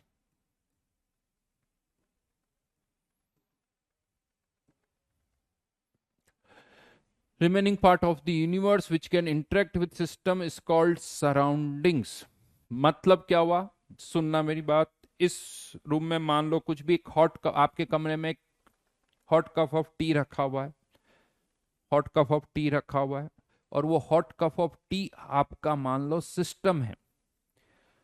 तो आपको भी पता, हॉट कप ऑफ टी जो है वो हीट लूज कर रहा होगा, हीट लूज कर रहा होगा, एनर्जी लूज कर रहा होगा, और आपके रूम की जो एयर है वो उस एनर्जी को गेन कर रही होगी। तो आपके रूम की जो एयर है वो उसके लिए क्या हो गई, सराउंडिंग्स हो गई। एवं हो सकता है थोड़ी बहुत हीट आप भी गेन कर लो तो आप भी उसके लिए सराउंडिंग्स हो जाओगे। लेकिन मान लो आपके रूम की विंडो खुली हुई है, तो कह सकते हो सर कुछ हीट तो बाहर भी चली गई, रूम से भी बाहर चली गई, तो बाहर की एयर भी उसके लिए क्या हो गई, सराउंडिंग्स हो गई। अब कह सकते हो सर वहां से तो वो गली की एयर भी कनेक्टेड है, तो वो भी उसके लिए सराउंडिंग्स हो गई। सर वहां से तो फिर सब कुछ कनेक्टेड है, तो यह सब कुछ उसके लिए क्या हो जाएगा, सराउंडिंग्स हो जाएगा। यस, हम यही कहते हैं कि अगर हॉट कॉफी हमारा सिस्टम है, रूम्स खुले हुए हैं, सब कुछ ओपन है, तो ये मानते हैं कि हॉट कॉफी आपका या हॉट कप ऑफ टी आपका सिस्टम है, तो बाकी बचा हुआ पूरा यूनिवर्स उसके लिए क्या है, सराउंडिंग्स है। अनलेस अनटिल आपने कुछ बहुत ही आइसोलेशन नहीं कर दिया, और नहीं सर मैंने एकदम रूम को बिल्कुल चारों तरफ से पैक किया हुआ है, एकदम क्लोज्ड है, तब तो ठीक, अलग बात है। नहीं तो हॉट कप ऑफ टी आपका सिस्टम है, तो बाकी बचा हुआ पूरा यूनिवर्स उसके लिए क्या हो जाएगा, सराउंडिंग्स हो जाएगा। इसीलिए यहां पर हम मानते हैं कि सराउंडिंग्स की जो साइज है वो बहुत बड़ी होती है सिस्टम से, यानी सराउंडिंग्स बहुत बड़ा होता है as compared to the system. बिल्कुल, प्रवीण ने सही लिखा है, सिस्टम प्लस सराउंडिंग्स को यूनिवर्स मान सकते हो, बिल्कुल मान सकते हो, क्योंकि बचा हुआ पूरा यूनिवर्स हम मान लेते हैं कि, क्योंकि देखो परफेक्ट आइसोलेट करना बड़ा मुश्किल काम होता है, कुछ ना कुछ तो कनेक्ट हो ही जाता है, इसीलिए उसे आप पूरा सराउंडिंग्स की तरह ट्रीट कर सकते हो। तो remaining part of the universe which can interact with system is called surroundings. यहां पर एक बहुत इंपॉर्टेंट पॉइंट मैं लिखवाने जा रहा हूं जो बहुत काम का है। ये थ्योरी में पढ़ा रहा हूं, लेकिन ध्यान रखना ये थ्योरी बहुत ढंग से सुनना। ये हर एक सेंटेंस में जो यहां बोल रहा हूं ना, वो हर सेंटेंस काम का है, आगे कहीं ना कहीं आपको ये कुछ ना कुछ समझाएगा। तो यहां पर क्या नोट करना है वो मैं बता रहा हूं। तो जैसा अभी मैंने कहा कि जो सराउंडिंग्स होती है ना, इनकी साइज बहुत बड़ी होती है, बहुत बड़ी होती है। तो सिस्टम में कुछ भी चेंज होता ना, तो उसके कारण सराउंडिंग्स में जो चेंज होता ना वो बहुत थोड़ा सा होता है, क्योंकि सराउंडिंग्स बहुत बड़ी है। जैसे फॉर एग्जांपल आपकी जो हॉट कप ऑफ टी है, उसका टेम्परेचर मान लो इनिशियली कुछ 100 डिग्री था। आपको ही पता है कि थोड़ी देर में उसका टेम्परेचर 100 डिग्री से 60, फिर 30 डिग्री के कुछ आसपास आ जाएगा, जो भी रूम टेम्परेचर है वहां तक आ जाएगा। बट क्या लगता है, रूम की एयर का टेम्परेचर क्या 30 से 35 हो जाएगा, या वो 2-3 डिग्री बढ़ जाएगा? उसमें तो सच कोई चेंज नहीं होगा। क्यों नहीं होगा? क्योंकि रूम बहुत बड़ा है, सराउंडिंग्स बहुत बड़ी है। तो सराउंडिंग्स की प्रॉपर्टीज में जो चेंज होता है वो बहुत कम होता है, वो बहुत कम होता है। तो यहां पर लिखिए, change in properties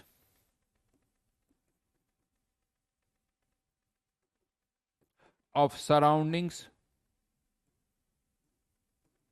shall be considered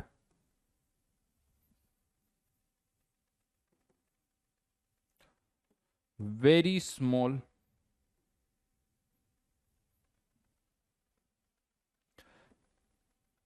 due to its large size.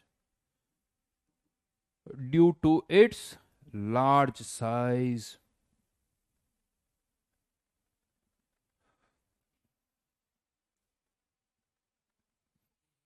ये सेंटेंस सारे याद रहने चाहिए एज इट इज, जैसे मैं लिख रहा हूं ना कि हाँ सराउंडिंग्स की डेफिनेशन, सराउंडिंग्स के बाद ये जो पॉइंट लिखा है, change in properties of the surroundings shell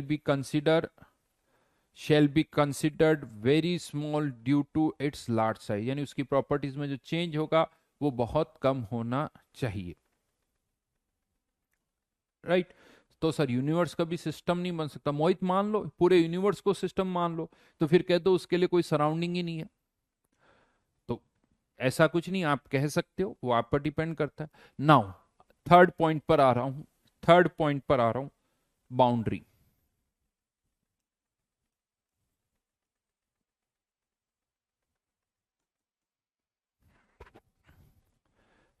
anything which separates a system from its surroundings. Anything which separates a system from its surroundings. जैसे फॉर एग्जाम्पल एक कंटेनर की बात करें, ये कंटेनर है, इसमें पानी बॉयल हो रहा है, तो ये कंटेनर की वॉल्स क्या हो गई, ये इसकी बाउंड्री है। एयर क्या है, सराउंडिंग्स है। पानी क्या है, सिस्टम है। तो ये कंटेनर की वॉल्स क्या हो गई, इसके लिए बाउंड्रीज हो गई। ठीक है, जो भी सिस्टम और सराउंडिंग को सेपरेट करें। लेकिन यहां पर मैं आपको बता दूं, ये जो बाउंड्रीज होती ना, बाउंड्रीज में बी रियल और इमेजनरी, यानी मे बी रियल और इमेजिनरी। क्या मतलब हुआ इसका, कि बाउंड्रीज हो सकता रियल में हो सकता ना हो। जैसे फॉर एग्जांपल यहां पर ये बाउंड्री दिख रही है, ये दिख रही है, ये दिख रही है, लेकिन यहां पर भी एयर है जो कि सराउंडिंग्स है, पानी जो है वो आपका सिस्टम है। तो हम कहते हैं इन दोनों के बीच में, एयर और पानी के बीच में, यहां पर भी एक इमेजिनरी बाउंड्री है। इमेजिनरी बाउंड्री है इन दोनों के बीच में। तो बाउंड्रीज रियल भी हो सकती है, इमेजिनरी भी हो सकती है। इवन इसे ऐसे कह सकते हो, दिव्यांशु बार बार मत लिखो, जिस चीज का मतलब नहीं है बार बार अच्छी बात नहीं है। समझ में आया? जैसे आप जिस रूम में बैठे हुए हो, जिस रूम में बैठे हुए, इवन उसको इमेजिन करो कि आधा रूम आपका सिस्टम है, बाकी का आधा रूम आपकी क्या है, सराउंडिंग्स है। सोच सकते हो, बाउंड्री में इमेजिन कर सकता हूं कि यार यहां तक का मेरा सिस्टम है। जैसे मान लो ये कोई कंटेनर है, मैं कह सकता हूं या रूम है, तो यार ये मेरा सिस्टम है, इमेजिन कर रहा हूं, और ये मेरी क्या है, सराउंडिंग्स है। ऐसे कर सकते हो आप। ब्रेकर यानी इन दोनों के बीच में इमेजिनरी बाउंड्री है, ये इमेजिनरी बाउंड्री है। तो बाउंड्रीज रियल भी हो सकती है, बाउंड्रीज इमेजिनरी भी हो सकती है, और बाउंड्रीज के अलग अलग टाइप्स हो सकते हैं, जैसे रियल, इमेजिनरी। और कुछ आइडिया है आप लोगों को, बताइए, और कुछ आइडिया बाउंड्री के?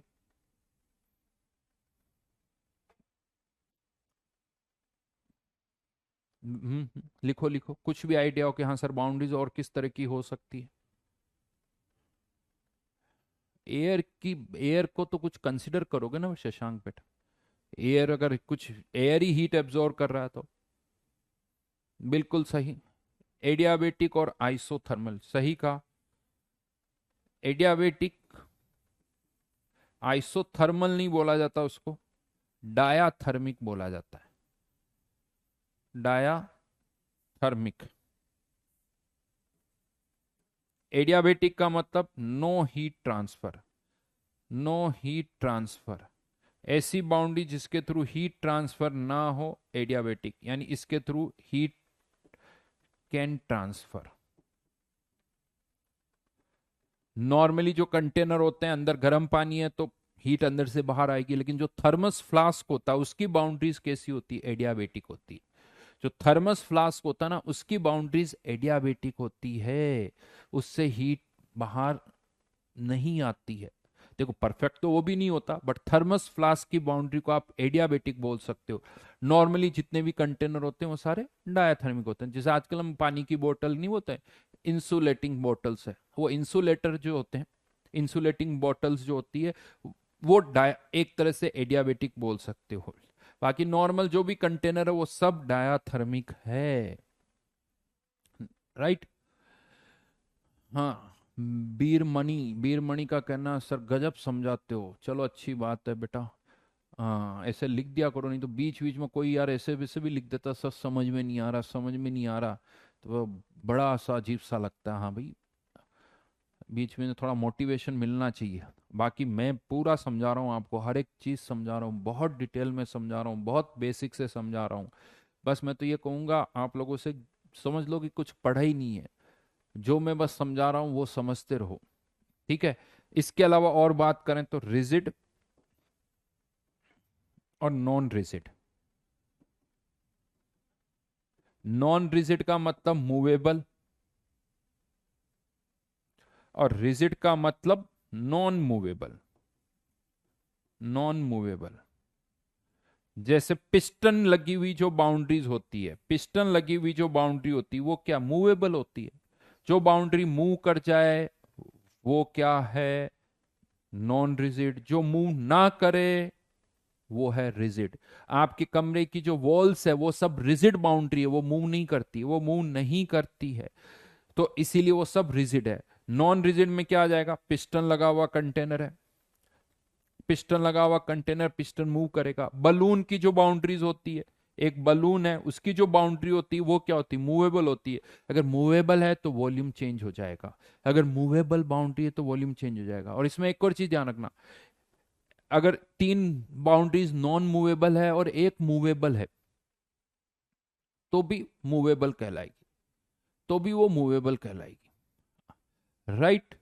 तो यहां पर पिस्टन लगा हुआ है, मूवेबल। रिजिड बाउंड्री जो वॉल्स की आपके कमरे की जो बाउंड्री है उसे हम कहते हैं रिजिड। यानी अगर एक सिस्टम की सारी बाउंड्रीज रिजिड है, एक सिस्टम की बाउंड्रीज रिजिड है, मतलब उसका वॉल्यूम चेंज नहीं होगा। रिजिड बाउंड्रीज है तो वॉल्यूम कांस्टेंट है, नॉन रिजिड है तो वॉल्यूम चेंज हो सकता है, तो वॉल्यूम चेंज हो सकता है। इसके अलावा और बात करें, परमिएबल और इम्परमिएबल, इसके बाद हमें डिस्कशन भी करना है तो बस टाइम होने वाला। परमिएबल, इम्परमिएबल क्या मतलब हुआ, परमिएबल जिसके थ्रू मैटर ट्रांसफर हो सके, जिसके थ्रू मैटर ट्रांसफर हो सके। कोई कहता है सर सेमी परमिएबल, तो सेमी परमिएबल भी डिपेंड करता, सेमी परमिएबल के थ्रू कुछ ट्रांसफर होता है कुछ नहीं होता है। तो देखो, जिसके थ्रू कुछ मैटर पास हो रहा है वो परमिएबल है, अगर मैटर पास नहीं हो रहा है तो वो इम्परमिएबल है। तो ये बाउंड्रीज के अलग अलग टाइप है, rigid, imaginary, sorry real, imaginary, adiabatic, diathermic, rigid, non rigid, permeable, impermeable. Right. अब इसका यूज क्या है वो मैं आपको बताऊंगा। आज के लिए इस चैप्टर से अभी यही कर रहे हैं, दैट्स इट। इससे आगे फिर नेक्स्ट चैप्टर में करवाऊंगा।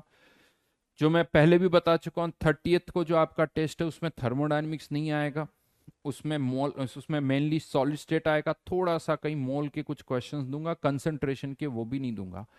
ठीक है।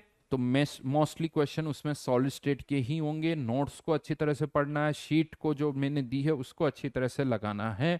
तो फोकस अभी होमवर्क वाला वही है, इसको बस वापस से थोड़ा डेफिनेशंस को याद कर लें, क्या क्या मैंने बताया, बाकी समझाने वाली चीजें हैं जो समझ में आनी चाहिए। तो चलिए अब हम स्टार्ट करते हैं, लगभग 20 मिनट बचे हुए हैं, तो इसको यहीं पर मैं एंड कर रहा हूं। सॉलिड स्टेट की जेई एडवांस पर आ जाते हैं, है ना, सॉलिड स्टेट की जेई एडवांस पर आ जाते हैं। कुछ लोगों का कहना है सर पढ़ा दो बेटा। मैं एक चीज बोलता हूँ सारे बच्चों को, जेई की तैयारी जब हम कर रहे हैं ना तो उसमें होमवर्क जो है वो बहुत इंपॉर्टेंट रोल प्ले करता है। जेई की तैयारी में होमवर्क जो है ना इज वेरी मच इंपॉर्टेंट। अगर हम होमवर्क नहीं कर रहे हैं तो बहुत कुछ मिस कर जाते हैं, होमवर्क नहीं कर रहे हैं तो बहुत कुछ मिस कर जाएंगे। तो इसीलिए हमारी लाइफ में जेई की तैयारी में मैं एक लाइन बोलता हूँ, जिसका होमवर्क नहीं उसकी रैंक नहीं। जिसका होमवर्क नहीं उसकी रैंक नहीं। तो ये हमेशा ध्यान रखना, नो होमवर्क नो रैंक। आपकी रैंक केवल इस पर डिपेंड करेगी कि आपने कितना होमवर्क किया है, कितना आपने होमवर्क किया है। अब आप देखो, सोचो, जेई एडवांस 2020, खैर मैं क्लास में करवा चुका हूँ, ये किस्मती होती बेटा। मुझे नहीं लगता कि मैं इतने सालों से पढ़ा रहा हूँ, डायरेक्ट यानी एग्जैक्टली विथ डेटा पहला ऐसा क्वेश्चन होगा जिसमें कुछ नहीं करना है। बाकी जो हम पढ़ाते हैं उससे रिलेटेड क्वेश्चन आते हैं जेई में, लेकिन कुछ ना कुछ तो अलग होता है ना, डेटा बदल जाता है, थोड़ा तरीका अलग होता है। बट ये पहली बार ऐसा हुआ है कि उन्होंने पूछ लिया भैया डायमंड की डेंसिटी। खैर इन्होंने डायमंड वर्ड नहीं लिखा, मैंने क्लास में जब करवाया तब डायमंड की डेंसिटी पर, यहाँ डायमंड वर्ड नहीं, लेकिन पढ़ते ही समझ में आ जाता है कि ये डायमंड है। चलिए अब आप देखो क्वेश्चन नंबर, सारे जेई के क्वेश्चन दे रखे हैं, 22, 21, 20, 18, है ना। तो बोलिए क्वेश्चन नंबर 2। अब इन्होंने क्या किया, ढंग से पढ़ना इस क्वेश्चन नंबर 2 को, कौन कहाँ है वो डिपेंड करेगा। क्वेश्चन नंबर 2 में दे रखा है close pack structure of salt made of cation x and anion y shown below, ions of only one face are shown for clarity. एक फेस के आयंस को दिखाया गया। तो वाई कहां पर है, सभी कॉर्नर पर। एक्स कहां पर है, फेस के सेंटर पर। एक्स कहां पर है, फेस के सेंटर पर। तो अब पहले तो आप ये बताओ, इसके अंदर ध्यान रखना, बहुतों को लगता है सर ये तो एफसीसी हो जाएगा, ये एफसीसी नहीं है।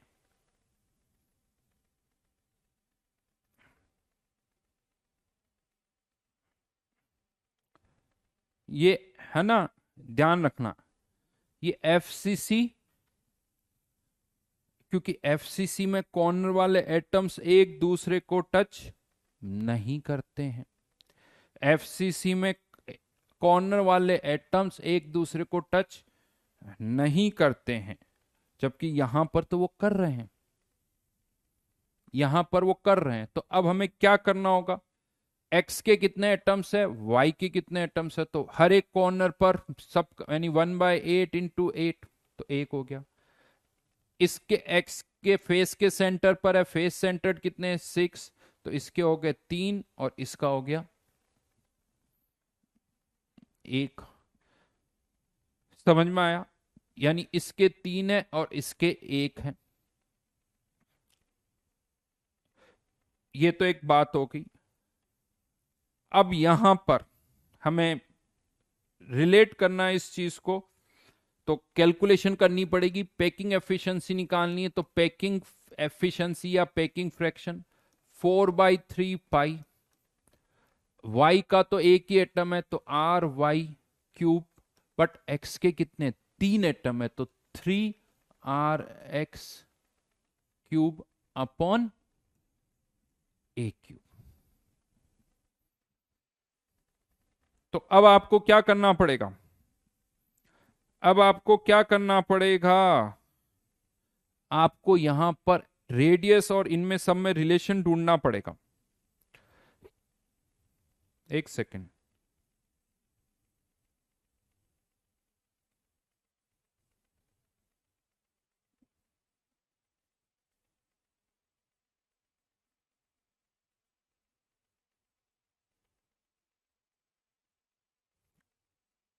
Just a minute.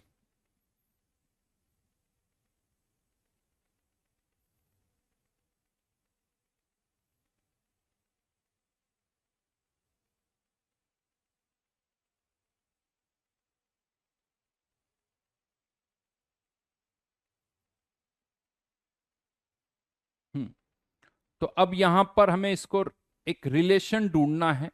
क्या ढूंढोगे, तो A = कितना आ गया, एक तो 2y, A = कितना आ गया 2y, और दूसरा एक और रिलेशन जो होगा स्क्वायर प्लेनर वॉइड का भी वही रहता है, तो RX/RY = 0.414।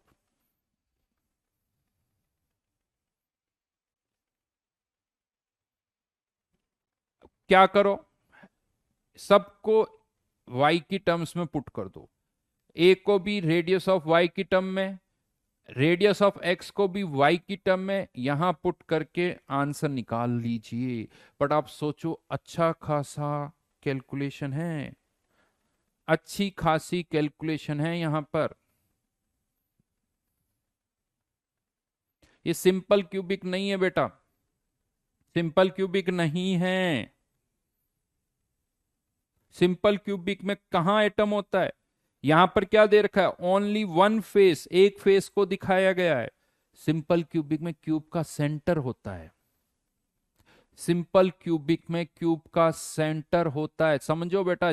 ये फिगर समझ में नहीं आ रही तो जो मैं कह रहा हूं, उन्होंने एक फेस दिखा रखी है, सीधा सीधा ये सिचुएशन दे रखी उन्होंने, समथिंग लाइक दैट, 1 2 3 4, और ये बीच में एक एस है। ये एक फेस है, आपको इसका पैकिंग फ्रैक्शन निकालना है। एफसीसी अलग होता है यार, या तो ये यूज कर लो, ऐसे नहीं करना चाहो तो इसको रिलेट कर लो, उससे भी आ जाएगा। √2a = बट ये वॉइड उसी तरह से बन रहा है तो 0.414, स्क्वायर प्लेनर वॉइड भी उसी तरह से होता है। पहचाना कैसे? एक फेस दे रखा है, या तो ऐसे यूज करो, स्क्वायर प्लेनर वॉइड बोला था। अच्छा, इसको डायरेक्ट नहीं यूज करना चाहते हो, √2a = क्या कर लो, √2a = 2rx + 2ry, ऐसे कर लो। ये यूज मत करो, छोड़ो, ये यूज कर लो, ये यूज कर लो, तब भी आंसर वही आएगा, तब भी आंसर वही आएगा। तो ये एक फेस है, यही तो बेटा जेई है, यही तो जेई। जेई वालों को थोड़ी कह देंगे सर ये डायग्राम समझ में नहीं आ रहा, साफ साफ लिखा हुआ है। एफसीसी में क्या होता है? कॉर्नर वाला डायग्राम ऐसे नहीं बनता। अगर एफसीसी बनाओगे तो पता कैसे बनेगा? छोटा सा बनाता हूं। एफसीसी में क्या होता है? एक एटम, दूसरा एटम, तीसरा एटम, चौथा एटम, और ये उसी साइज का एक और एटम। ये एफसीसी की एक फेस है। यहां सिचुएशन अलग है, ये ना बीसीसी है ना एफसीसी है, कुछ और कोई नाम नहीं है, एक नया है बेटा। यहां पर अब कुछ फिक्स नहीं है, तो यहां इसीलिए जेड नहीं आया। इसके 3 एटम है तो यहां 3, इसका एक एटम है तो यहां एक आ गया। चलिए आगे बढ़ते, अब क्वेश्चन नंबर 3 पर आता हूं। बहुत टाइम निकाल दिया इसी में। सब सही है बेटा, क्वेश्चन नंबर 4 भी सही है, क्वेश्चन नंबर 9 भी सही होगा, सब सही है, गलत कुछ नहीं है ऋषि, सब सही। अब देखो क्वेश्चन नंबर 3 की बात करते हैं। क्वेश्चन नंबर 3 में इन्होंने क्या किया? हाँ, ये CH Cl स्ट्रक्चर है, ये CH Cl स्ट्रक्चर है, लेकिन इन्होंने पता क्या किया है? प्रेजेंट अलग तरह से किया है, प्रेजेंट अलग तरह से किया है। क्वेश्चन नंबर 3 की मैं बात कर रहा हूं। इन्होंने क्या किया? एक क्यूब का आधा पार्ट और दूसरे क्यूब का आधा पार्ट, एक क्यूब का आधा पार्ट और दूसरे क्यूब का आधा पार्ट,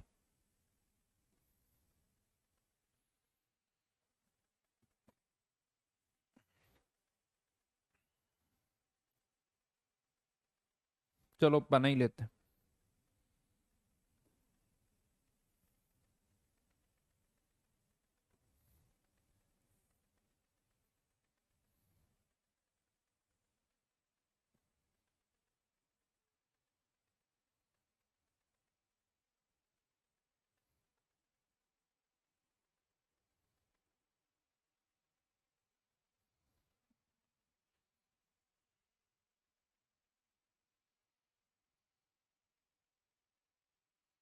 अब इन्होंने क्या किया है देखा जाए तो, ये क्यूब का सेंटर है, इस क्यूब के सेंटर पर एक कैटाइन है,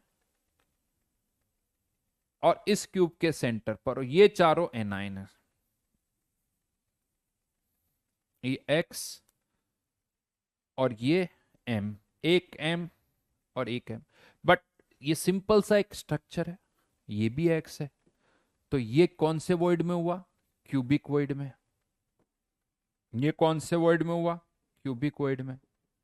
यानी ये कौन सा स्ट्रक्चर हो गया? CsCl structure. तो यहां पर इस पोर्शन को, तो इन्होंने इसको दिखाया और इन चारों को दिखाया। आप इससे देखो तो कंपाउंड का फॉर्मूला क्या हो जाएगा? Mx हो जाएगा। अब इससे सोचो, सारे आंसर अपने आप आ जाएंगे, सारे आप आंसर। और डी ऑप्शन गलत है क्योंकि क्यूबिकॉइड ऑक्यूपाई हो रहा है, तो R plus upon R minus का रेशियो कितना होगा? 0.732। कोऑर्डिनेशन नंबर दोनों का R 8 होगा। ठीक है, नेक्स्ट। कोऑर्डिनेशन नंबर दोनों का 8 होगा, तो बी ऑप्शन गलत हो गया। Ratio of mx bond length to the cubic unit cell, तो बॉन्ड लेंथ क्या है? ये कैटाइन ये एनाइन, तो √3a/2 ये बॉन्ड लेंथ हो जाएगी। √3a/2 ये बॉन्ड लेंथ हो जाएगी। अब इसको सॉल्व करना है। बॉन्ड लेंथ, ये बॉन्ड लेंथ अपॉन ए, तो ए यहां से हट के यहां आ गया 1.732, 1.732 डिवाइडेड बाय 2, ये bond length upon A. I think ये वैल्यू आ रही है 0.866। क्वेश्चन नंबर 4, ये बड़ा अच्छा क्वेश्चन है। क्वेश्चन नंबर 4, आपको पता है NaCl, इन्होंने, अब मैं जो समझाता था आपको, क्वेश्चन नंबर 4 में इन्होंने स्टार्टिंग पता कहां से की है? इन्होंने स्टार्टिंग कहां से की है? NaCl टाइप स्ट्रक्चर है, लेकिन उन्होंने ऐसे समझा कि केटाइन जो है वो FCC बना रहे हैं और एनाइन जो है वो सारे ऑक्टाहेड्रल वॉइड में है। एनाइन जो है सारे ऑक्टाहेड्रल वॉइड में। क्या लिखा हुआ है, पढ़ो इस चीज को। Remove all the anions except the central one. Remove all the anions, यानी एनाइंस, अब ये लगता है सर सेंट्रल पर तो नॉर्मली NaCl में तो केटाइन होता है, और क्योंकि क्यूब का सेंटर जो होता है वो ऑक्टाहेड्रल वॉइड होता है और उस ऑक्टाहेड्रल वॉइड में केटाइन जाता है, नॉर्मली हम बोलते हैं। बट ये जेई वालों ने उल्टा किया। उन्होंने क्या कहा? NaCl के स्ट्रक्चर को पूरा उल्टा सोचो। कैसे सोचो? Na plus ion FCC lattice बना रहा है, और यानी ये FCC बना रहा है, और X जो है वो कहां जा रहा है? ऑक्टाहेड्रल वॉइड में। ऑक्टाहेड्रल वॉइड में इसके भी 4 एटम होते हैं, इसके भी 4 होते हैं। ये कहां पर है? कॉर्नर पर और फेस के सेंटर पर। ये कहां पर है? क्यूब के सेंटर पर, centre of cube and H centre, right. और ये कहां पर है? कॉर्नर पर, कॉर्नर के अलावा और कहां पर है? तो face centre and face centre. अब हमने क्या किया? एक्स के सारे एनाइंस को हटा दिया एक्सेप्ट दी सेंट्रल वन, तो सेंटर पर तो एक ही बचा है, यानी 4 में से कितना बचा? 1। बाकी 3 को हटा दिया साहब, ये एक चेंज किया हमने, राइट। फिर replace all the face centred cation by x. Face के सेंटर पर टोटल नेट कितने केटाइन है? 3। उनको हटा के, यानी केटाइन कितना रह गया? अब 1, उसकी जगह एनाइन डाल दिए, तो एनाइन वापस कितने हो गए? 4। इधर से 3 कम हुए क्योंकि इसकी जगह पर एनाइन डाल दिए, तो ये वापस से हो गए 4। Remove all the corner cations, तो बचा ही कॉर्नर पर है, उसको भी गायब कर दिया, ये आ गया साहब। Replace the central A9 with cation, तो सेंट्रल पर जो एक एनाइन छोड़ा था ना, उसको भी हटा दिया और उसकी जगह क्या डाल दिया? केटाइन, तो ये आ गया 1। लास्ट में क्या पूछा है?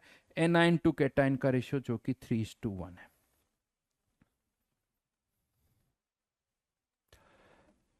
ए 1 2 3 हर क्वेश्चन को करोगे, देखो सोचना पड़ेगा। जेई एडवांस के क्वेश्चन है, ऐसे नहीं कि हवा में हो जाएंगे। हर एक क्वेश्चन करने में टाइम लगेगा। उन्होंने पूरा ही बदल दिया, कैटाइन की जगह एनाइन, एनाइन की जगह कैटाइन। बहुतों ने पढ़ के ही छोड़ दिया, सर ये क्वेश्चन तो बोनस होगा। क्यों बोनस होगा? कि सर इन्होंने तो लिखा हुआ था कि ऑक्टाइडल वर्ड में एनाइन जा रहा है। सर ऑक्टाइडल वर्ड में तो कैटाइन जाता है, एनाइन थोड़ी जाता है। सर ये तो गलत है, छोड़ के आ गए। ये तो जा रहे हैं। समझ में आई? तो इसलिए सारे क्वेश्चन बहुत ढंग से करोगे तभी कर पाओगे, चाहे 17, चाहे 16, चाहे 15, जल्दबाजी में नहीं होगा।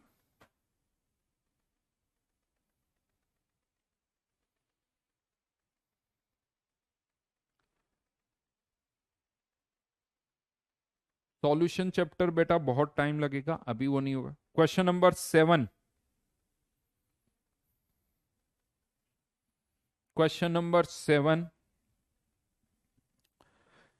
हैज क्यूबिक क्लोज पैक्ड अरे ऑफ ऑक्सीजन एटम्स। ऑक्सीजन क्या बना रहा है? एफसीसी। तो कितने हो गए? 4। And m fraction of octahedral holes occupied by the aluminium. तो ऑक्टाहेड्रल वॉइड्स होते कितने? 4। उसमें से m फ्रैक्शन, उसमें से m टाइम्स, यानी m की वैल्यू कम होगी, एल्यूमिनियम ऑक्यूपाई कर रहा है। और टेट्राहेड्रल वॉइड्स कौन ऑक्यूपाई कर रहा है? ऑक्टाहेड्रल वॉइड तो कौन ऑक्यूपाई कर रहा है? एल्यूमिनियम। टेट्राहेड्रल वॉइड्स कौन ऑक्यूपाई कर रहा है? मैग्नीशियम। अब यहां पर ये ध्यान रखना कि अगर ऑक्साइड आयन 4 है तो इस पर चार्ज कितना है? -8। तो इन दोनों पे चार्ज कितना होना चाहिए? +8। अब किस तरह का कॉम्बिनेशन बनाना है वो देखना है।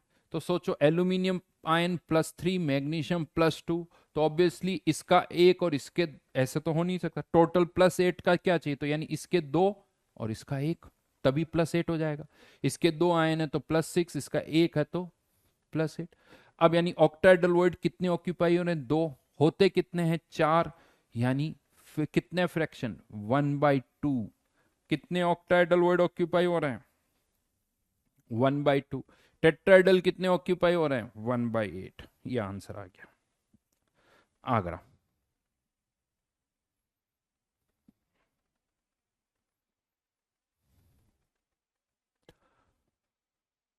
सब बताऊंगा बेटा, सब में थोड़ा टाइम लगेगा।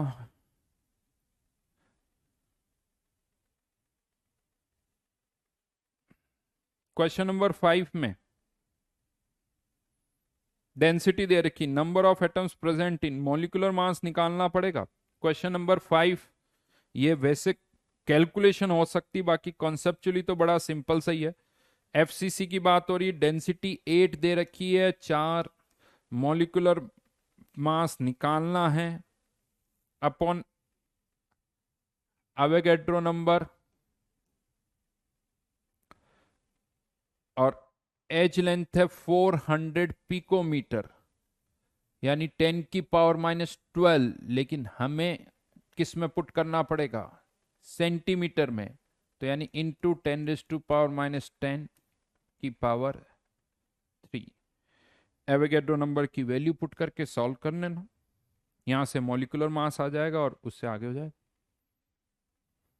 चलिए आज के लिए अब ये भी तक यहीं तक करते हैं, नेक्स्ट क्लास में करवाऊंगा। बाकी के क्वेश्चंस नेक्स्ट क्लास में करवाऊंगा। यू मान के चलो अभी तक हमने कहां तक कर लिए? 7 तक किए हैं, 7 तक। उसके आगे फिर हम नेक्स्ट क्लास में करेंगे।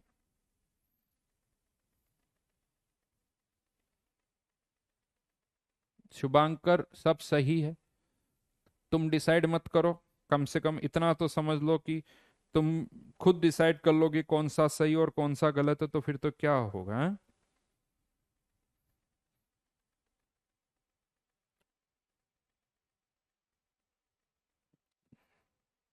बिना पूछे बिना कुछ पहले ही तुम डिसाइड कर लो बेटा। बहुत बढ़िया। हमें क्या करना है फिर? तुम ही सब कर लो।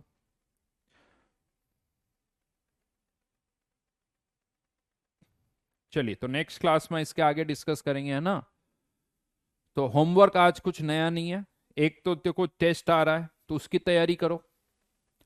उसके लिए आपको अब क्या करना है, ये ये एडवांस की टू एडवांस को पूरा कर लेना, नेक्स्ट टाइम डिस्कस करेंगे। बाकी के जो क्वेश्चन किए हैं पूरी शीट को वापस से लगा लो, कोशिश करो ज्यादा से ज्यादा जितने क्वेश्चन वापस से कर सकते हो वो वाप करो, ज्यादा से ज्यादा जो किए हैं S1 O1 उनको फिर से कर लो, उनको फिर से कर लो।